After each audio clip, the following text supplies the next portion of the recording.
papa Misa Semakula sebo senso kula kasera kakose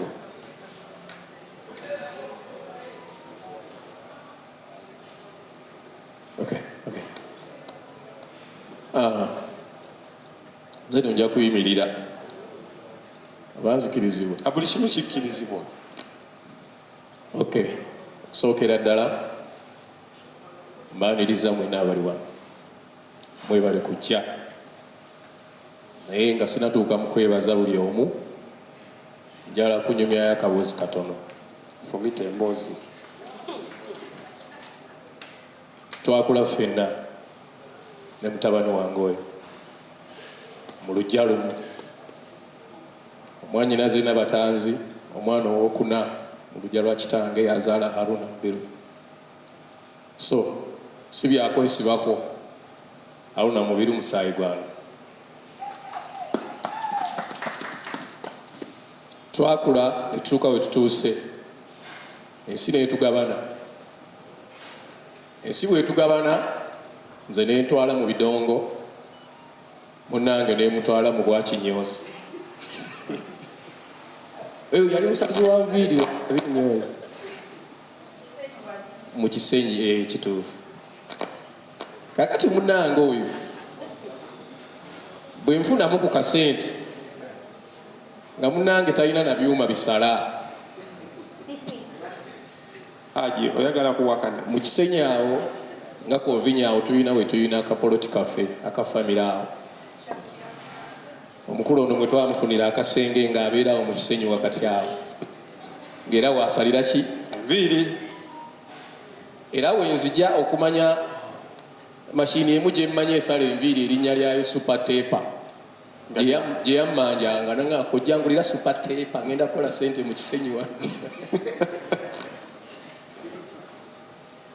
nenzijukira nno banagula bbiri wali oyagala kukola saluuni naawe mu Kisenyi kakati nengula super taper nenzimuwa mutabani akole ki asale enviiri akole kuba twesuubiza nti ffenna tuyiye twajja ku kibuga kuyiya ssente.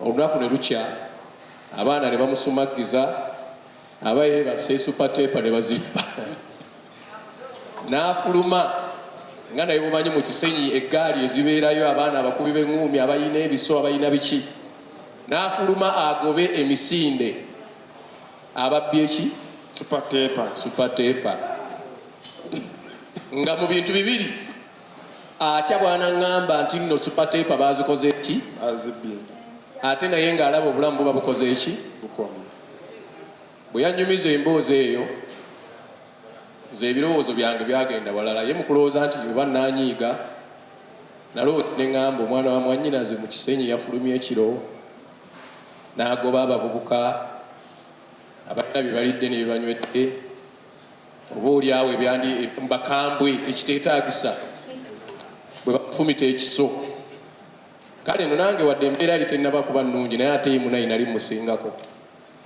ne mugamba akola ki olemeddeyo vaayo bw'avaayo n'ajja nga tuli mu Eagles production teyatandika na kuyimba musajja oyo yali musituzi wa byuma ng'asitula byuma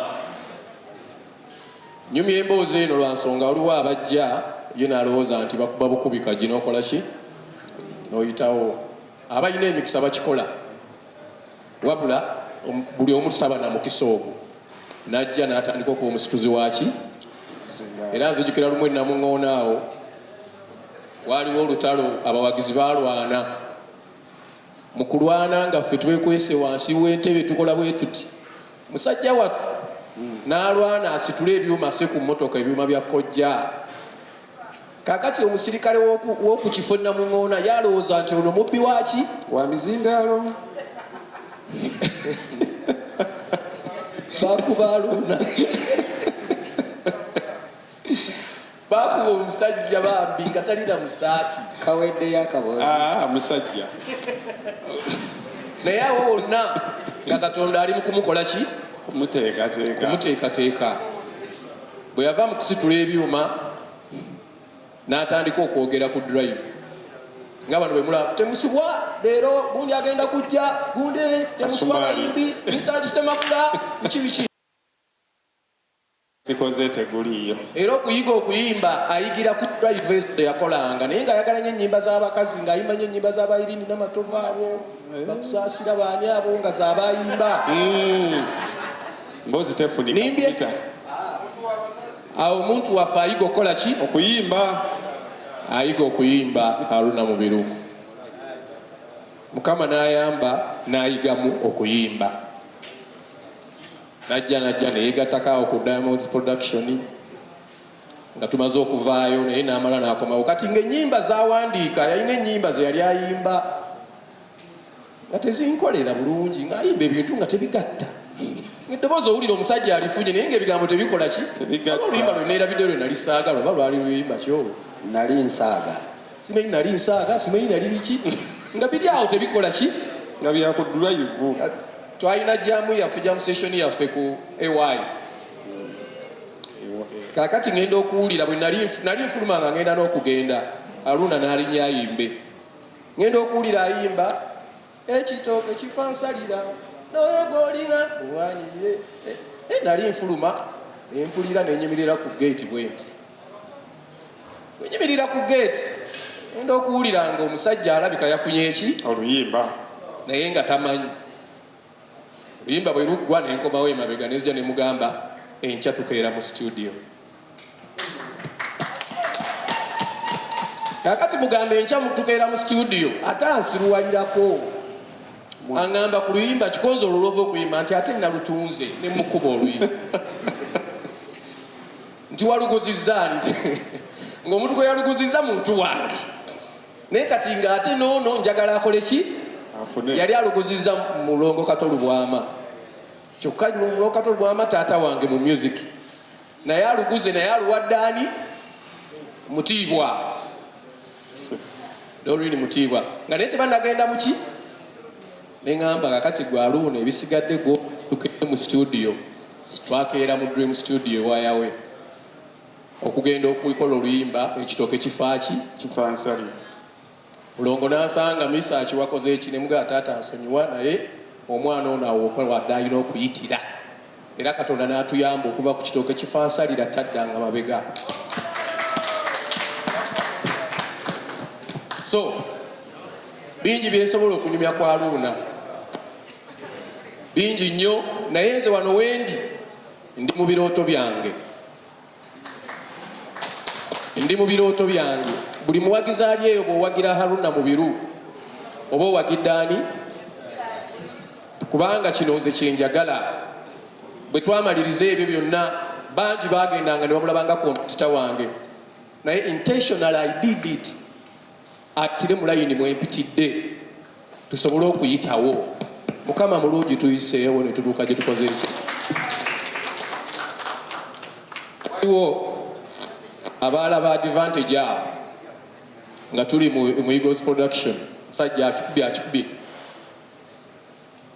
ne batandika okulekawo embeera nga bo bateekawo embeera nti oba oliawo tetukolagana nani Haruna bo nga balabya advantage ekola sente nga naye tebasobola zikola nga ate alinaffe ne bateekawo embeera n'afuluma ekibiina bw'afuluma ekibiina nze gyendi byali emirundi emeka ebiri gyagenze omwana wange agenze kufuna okusinga bwe yandifunye ng'ali wano naye ate nga bali balina teeke gye baali bakozesa embi eraga nti oba waliwo n'engeri yaki yembiranyi era waliwo olumu lwe twali ku konsatiyo ne wabawo omuntu omu eyayogera misaaki ogwo omuze okulemesa abaana mulina okweddako basajja mmwe ne mutunuulira naye olwokuba twakuzibwa nali ngenda muddamu ekigambo naye nze mutima gwange nali musanyufu kubanga Haruna Paul yali afunye eki sente n'abantu tuvudde wala era bulijjo nkimugamba nti Haruna ffe bagagga beewaffe teweesiruwaza ffe bagagga beekaffe tulina okukyusa famire si bwe kiri era nkiddamu nenkigamba kati bajjajjaabo baafa bonna ffe bagagga baawa tulina okukyusa famire eyo Mukama mulungi Haruna bwe yatuuka gy'atuuse obwongo tebabukyusa wadde byonna byaliwo yamanya nti misaaki Lutaaya, Mayinja, be bamaama be bataata, era tuli mu gutamuzi bulungi nnyo, era kyova olaba buli kimu kitambula buki. Nsaba Mukama ekirooto kyange kyongere okutuukirira nga 9 ku Serena. Njagala mujje musinge n'abajja ku konsati yange. Kimanyi mujja kujja abawagizi bange era abawagizi ba Haruna Mubiru. Mujje konsati eyo esobola successful. Abandi agadde ereme mutugambe bibakalire ku mutima. Bwete era bwe njagala okubasaba mujje ku konsati ya mwana wange oli nga 6 December nayo ejja kubeera ku Serena.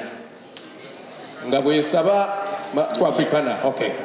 Nga bwensaba Ketty Sebo mwami Ketty manyi woli ne Maureen mulowoozeeko manyi asobola okubaako kyakola ekirungi Ekinaabeera. Njagala okutwala omukisa okwebaza MTN Uganda kubanga MTN eyo ffe tukolaganya ebbanga ddene. Twaliko ne retainership nayo some years back. Ndowooza oba yali 2005, 2006 nga ffe tuli bakozi ba MTN. Ebiseera bwe wabeerawo wano bamwami Agre Kagonyera n'abalala. So MTN ezeetulabamu omulamwa. Njebaza nnyo nti up to now ekyasobola okugamba nti Misach katumuteekemu kye tulina, Haruna katumuteekemu kye tulina. Oba music waffe gwe muyita owa band abalala gwe baali bagamba nti nno yaggwa ne baba nga bo bakyalina confidence egamba nti ntadde ssente mu January eno ne tuba ate nga naffe tetubaswaza tujja n'abantu ne tubaleeta. Njagala okwebaza Ketty Events and Beyond. Njagala okwebaza Solutions. Njagala okweba media houses zonna abali wano. Mwenna mwebale nnyo okubanga muli positive ku show ya Haruna. Ebiseera ebisinga osanga show naye ng'abantu bwe balipooti ng'ate bigoba bugobi balabi. Naye kati tulina gye tuyiteeyo ng'owulira show ya Haruna etandise okukola ki? Okubeerawo. Mbasaba mugende n'ekyo temukyusa paka ng'era shene ewedde. Haruna abantu bano bwe baggwa ng'ate ab'amawulire obayita tobayita ne obawaayo ku kijjulo ne balya kamere nga tebasasudde. You can afford that. Mukama abadde mulungi. Kisuubiza ekintu ekyo.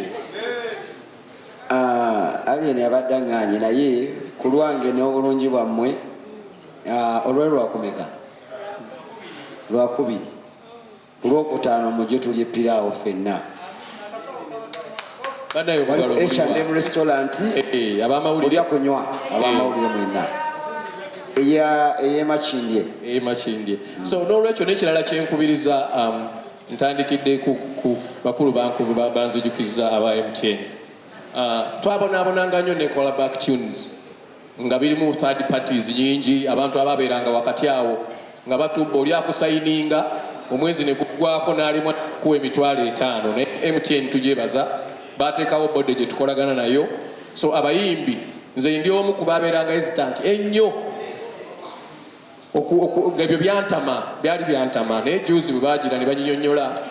If I'm to be honest, okuva lwe nasayininga ne wentuuse kati nfunyeemu ku mugaati. N'olwekyo mbakubiriza abayimbi abali eyo naddala abali wano Maureen, my daughter Carol Nantongo, Alhaji nkimanyi wakimaze, gwe Sebo nkulagira sayininga ne MTN kola back tunes n'abayimbi abalala abali eyo gyebiri bino ebyabano bituufu. Thank you so much. Mwebale nnyo mwebale ddala birala tujja binyumya 1-on-1 ebikwatagana ne Haji oyo nina emboozi mpanvu. Okay. Kama tweyanziza nnyo.